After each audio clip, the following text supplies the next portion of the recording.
Bante. Eh, Kalau tidak salah dalam silabata paramasa kan diartikan kepercayaan terhadap upacara-upacara yang arahnya ke penyucian diri. Uh, Artinya hanya dikhususkan untuk upacara pensucian diri aja atau sebagian mengategorikan ke segala macam upacara seperti kita upacara sembahyang leluhur itu juga dimasukkan upacara ke silabata paramasa. Apakah benar demikian, Bante? Mohon dijelaskan. Ya, inilah yang menjadi sisi krusialnya urusan bahasa. Terutama sekali kalau sudah merupakan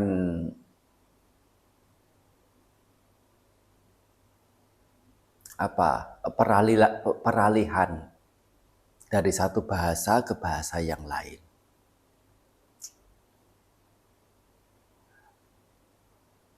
Kenapa terjemahkan upacara?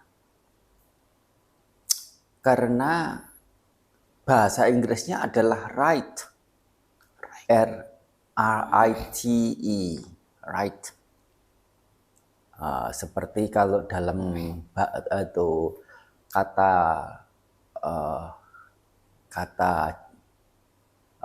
sifatnya itu ritual. Dari kata benda rite. Ke bahasa Indonesia mau diterjemahkan apa lagi kalau bukan upacara? Yang kata rite itu sejauh apa mewakili kata silabata?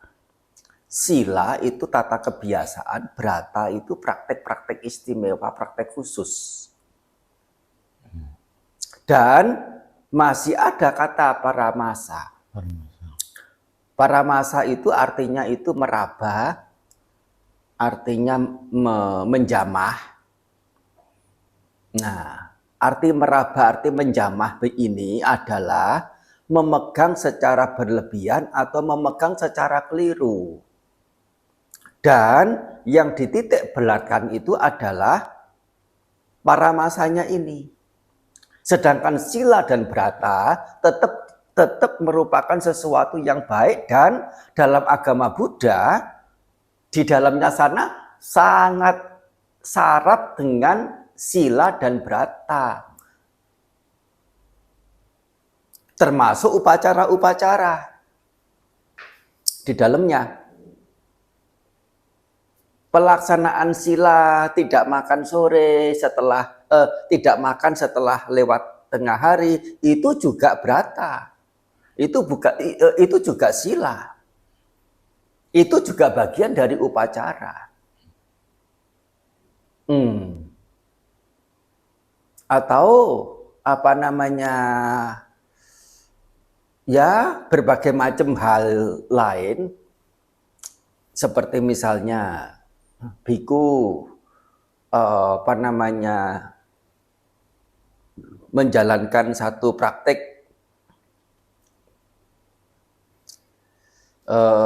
tidak berteduh di atap.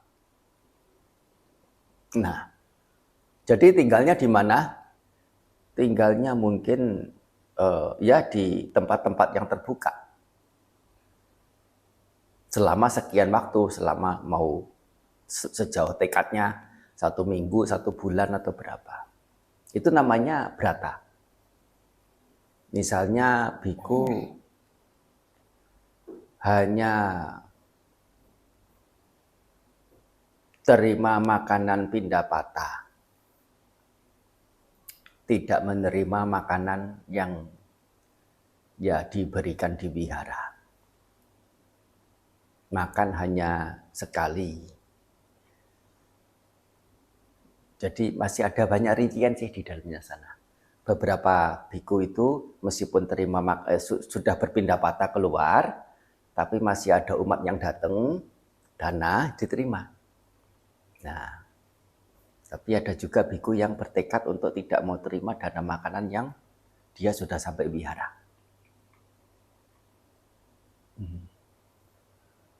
Yaitu mungkin cocok untuk tempat tertentu, zaman tertentu ya. Zaman sekarang ini kalau ada orang dana nggak diterima bisa. Urusannya besar.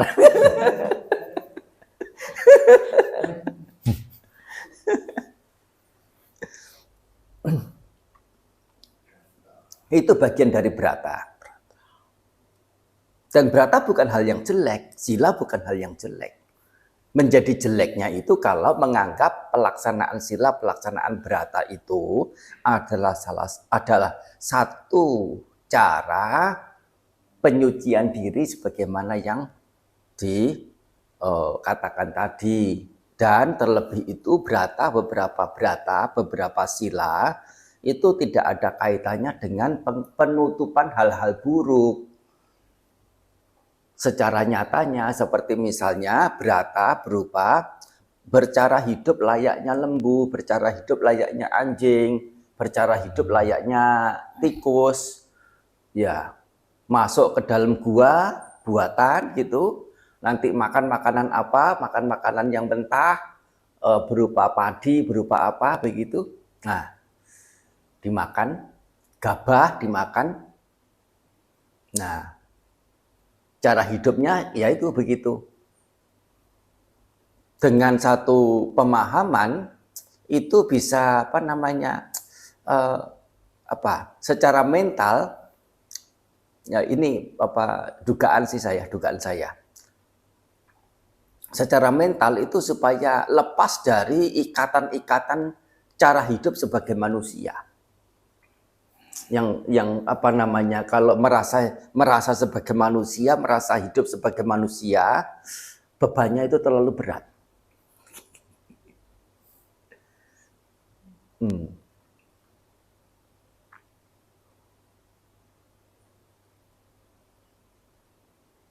Nah, itu yang sesungguhnya perlu dimengerti bahwasanya pemegangan keliru atau pemegangan berlebihan.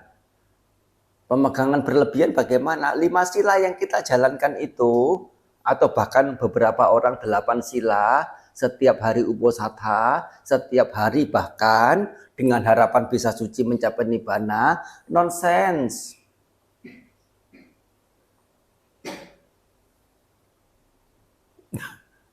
Itu sudah sila bata paramasa. Kalau sila itu bukan untuk mencapai nibbana, untuk apa? Orang yang mencapai nibbana itu perlu melaksanakan sila.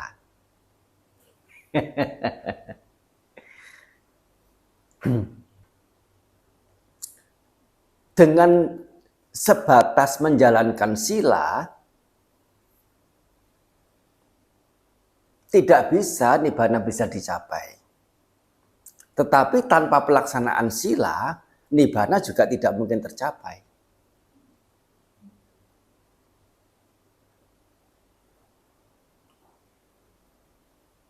Oleh karena itu akan ada step-step yang lebih tinggi lagi. Apa itu step berikutnya setelah menjalankan sila?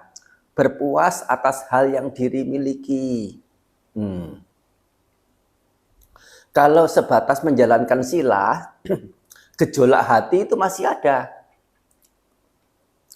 Pengen nyolong, pengen berbohong, pengen ini itu apa dan sebagainya. Tapi karena ada kekuatan sila, kekuatan tekad menutup hal buruk lewat tutur kata, lewat tindak tanduk ini, sehingga orang tidak mau melakukan sebatas itu. Tetapi kalau sudah ada santudhi, keberpuasan atas hal yang diri miliki, itu jauh lebih lembut.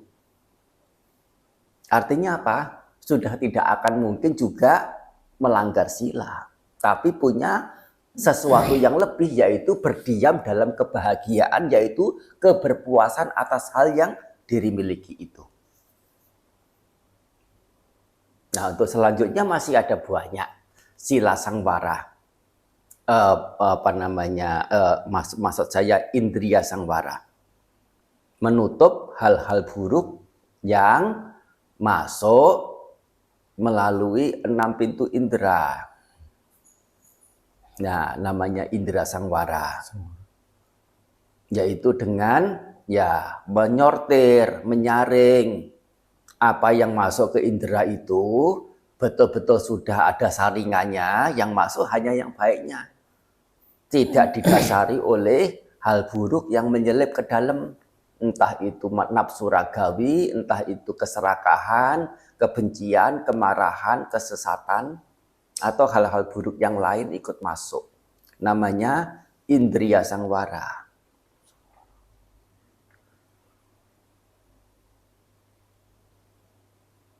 Dan lebih dari itu adalah menutup hal-hal buruk yang lain-lain dalam situasi yang lain, dalam konteks mencegah munculnya niwarana, yaitu hal buruk yang disebut dengan niwarana. Ada 5 hal, ya. Dan keterbebasan dari 5 niwarana itu masuk ke dalam jana yang pertama, kedua, ketiga, dan 4. Dan itu adalah sebuah kebahagiaan. Nah, itu adalah step-stepnya. Sila yang paling pertama. Sila yang pertama, 2 santuti, 3 indriya sangwara, 4 itu niwarana pahana, 5 rupa itu ada rupasanya, jana 1 sampai 4. Step berikutnya itu arupasanya, yaitu arupa jana 1 sampai 4 juga. Step-stepnya. Kalau tidak harus itu seperti itu juga. Tidak harus sampai ke sana. Ke arupa jana, ke nanti punya kepiawaian dalam jana sampai muncul pengetahuan, punya pengetahuan tentang hal-hal yang luar biasa, sakti. Ada namanya iddhiwidha, iddhiwidhi, ada manomayidhi. Iddhiwidhi ini bisa tubuhnya bisa terbang, tubuhnya bisa berjalan di atas air, tubuhnya bisa masuk ke bumi. Manomayidhi punya kesaktian secara yang muncul dari batin. Kesaktian yang muncul dari batin, batin bisa punya betul-betul powerful untuk membuat sesuatu menjadi bagaimana oleh batin. Masih ada Dibasota, telinga dewa, masih ada Pubeniwa Sanusati. Pengetahuan yaitu tentang pengingatan kehidupan diri pada masa yang lampau. Masih ada lagi Dibacakhu, pengetahuan pada kelahiran yang lampau, makhluk-makhluk yang lain, siapa lahir sebagai apa pada kehidupan yang kesekian kali, menjadi apa, menderita bagaimana, bahagia bagaimana, karena perbuatan apa, dan setelah itu terlahir sebagai apa. Nah, ini adalah pengetahuan-pengetahuan. Dan merupakan pengetahuan yang sangat-sangat mendalam di Bacakhu ini dibandingkan pengetahuan-pengetahuan yang lain untuk secara duniawinya, lokia abhinya. Nah, ada satu abhinya yang lain, itu adalah asawakaya nyana, bagian dari abhinya. artinya adalah pengetahuan tentang kesirnaan asawak penghanyut-penghanyut, yaitu pengotor-pengotor batin. Nah, itu adalah boleh dikatakan estafet. Jadi kalau lari estafet itu ada berapa orang? 4 orang. 1 orang 100 meter. Betul ya? Betul. Nah, ya. Untuk mencapai finish itu diperlukan estafet pertama. Tapi dengan estafet pertama saja mungkin enggak untuk mencapai finish. Itulah. Mengapa sila? Beda estafet.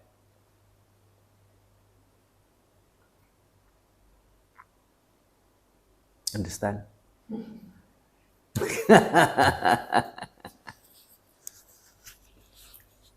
Jadi di sini sila brata tetap penting, tetap perlu. Tetapi memegang secara keliru, yaitu memegang secara berlebihan, itu yang tidak semestinya. Upacara-upacara tetap perlu itu baik atau jelek, baik. Dianjurkan atau dilarang Sang Buddha, dianjurkan. Jangan menjadi orang yang fanatik tanpa ada alasan yang yang referensif. Ya, seolah-olah itu ini yang murni, yang lurus, yang ini tidak usah, itu tidak usah puja ke altar Buddha, tidak usah puja ke para leluhur, tidak usah puja ke para dewa, tidak usah. Sang Buddha menegaskan semua puja itu memberikan buah dan itu adalah hal baik. Justru yang mengelak itu, yang menyangkal itu adalah masuk dalam kategori pandangan keliru, punya pandangan keliru. Itu ada di Tipitaka dan banyak dibabarkan. Yang namanya micaditi. Pengertian keliru, salah mengerti. Nah, kita yang permisi bicara, pengen murni, pengen baik. Nah, apalagi dalam embel-embel label Theravada begitu. Nah, itu enggak usah, ini enggak usah, itu Theravada tidak begitu, tidak begini. Padahal sudah sejauh apa dia betul-betul jelas dengan pustaka suci yang ada dalam Theravada itu sendiri.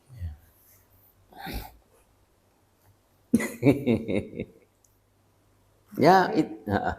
Jadi bagaimana kita supaya tidak lebih terkecoh atau terjerumus ke dalam upacara-upacara yang tidak benar? Bagaimana kita tahu upacara itu tidak benar? Upacara itu adalah namanya saja upacara. Upacara terdiri dari 2 kata, upa dan cara. Upa itu artinya masuk, memasuki. Upa itu artinya teguh, tegak. Cara ya perilaku, namanya cara. Perilaku untuk masuk, perilaku untuk masuk atau masuk ke perilaku dengan satu tujuan tertentu, yaitu menumbuhkan, menciptakan, merealisasi atau menemukan keberkahan. Nah, melalui tata perilaku itu yang tentu didasari dengan hal-hal yang bajik. Nah, itu. Jadi itu yang disebut dengan upacara. Masuk pada perilaku untuk tujuan tertentu. Tujuan tertentunya itu apa? Setelah seseorang mempersembahkan makanan kepada leluhur, kepada altar Buddha, kepada altar dewa, kepada para guru, kepada siapa yang disegani, dihormati, ya. Kira-kira kemurah hatiannya muncul tidak? Keyakinannya muncul tidak? Semangatnya yang baik muncul tidak? Kepuasan hatinya muncul tidak? Nah,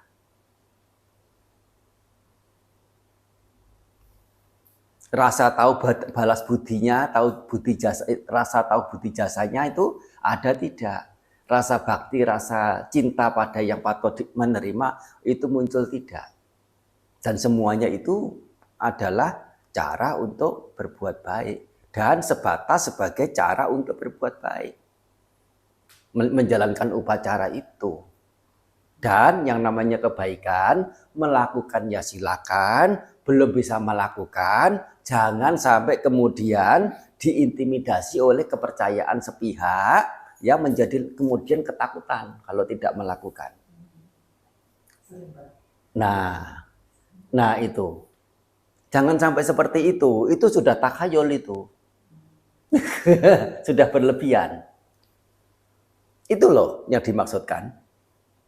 Upacara hal yang baik, tapi jangan diintimidasi oleh kepercayaan dalam berupacara itu. Itu namanya ya sudah paramasa, sudah berlebihan dalam memegang hal-hal yang bajik, yang baik itu. Bagaimanapun upacara sejauh itu dipertimbangkan adalah hal yang baik. Seperti misalnya upacara dalam permohonan sila, tisarana, itu juga upacara. Iya. Semacam misalnya mempersembahkan dana makanan dengan upacara, membaca imani mayang bante, ini itu apa dan sebagainya, ya.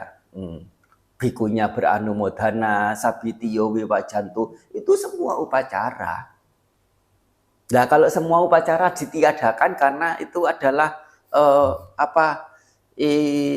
konteksnya adalah pandangan keliru, ya itu bubar semua.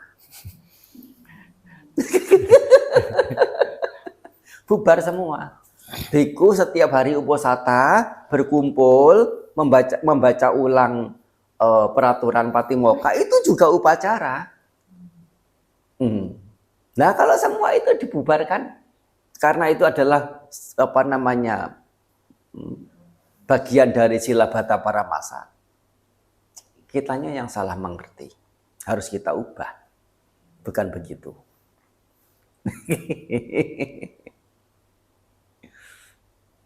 Upacara perlu, tetap perlu, tapi dimengerti dalam batasan tertentu.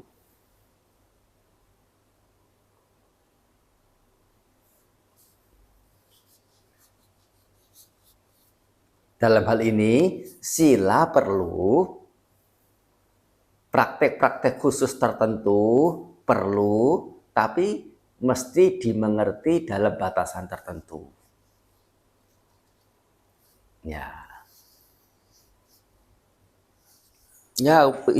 Permasalahan upacara itu kadang mengembang. Banyak, beberapa hal itu hubungannya dengan hal luaran. Tidak ada dalam konteks Buddhis. Dulunya ini itu adalah dari yang sana, yang sini. Itu percikan air, itu juga sesungguhnya apakah itu tidak mengarah ke urusan takhayul, ke mistis, ke urusan yang ini itu apa dan sebagainya. Namanya abhiseka itu, memercikan air itu. Nah, abhiseka atau abhisincana.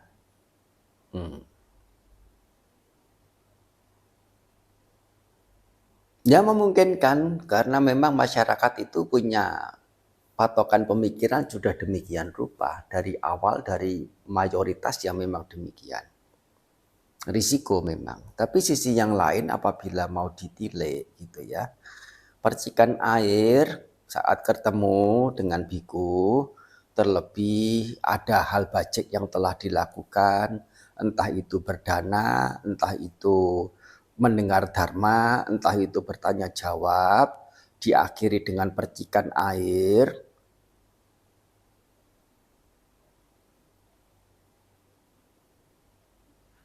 Percikan air itulah yang menjadi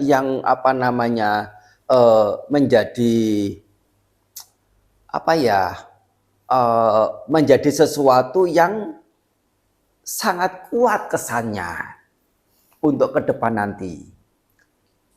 Dan itu berkaitan dengan apa? Berkaitan dengan ketemu si A, si B, si C, Bante A, Bante B, Bante C, wihara A, wihara B, wihara C. Dan melakukan hal ini, mendengar ini, tanya ini, dijawab begini. Dari mana itu semuanya muncul? Ingatan pada air yang membasahi alis. Nah itu, kalau kita mau melihat dari sisi positifnya, dapat juga. Kenapa tidak? Dan masih banyak yang lain. Kalau mau dibahas gitu, enggak. Cukup ya. Cukup Bante. Ya.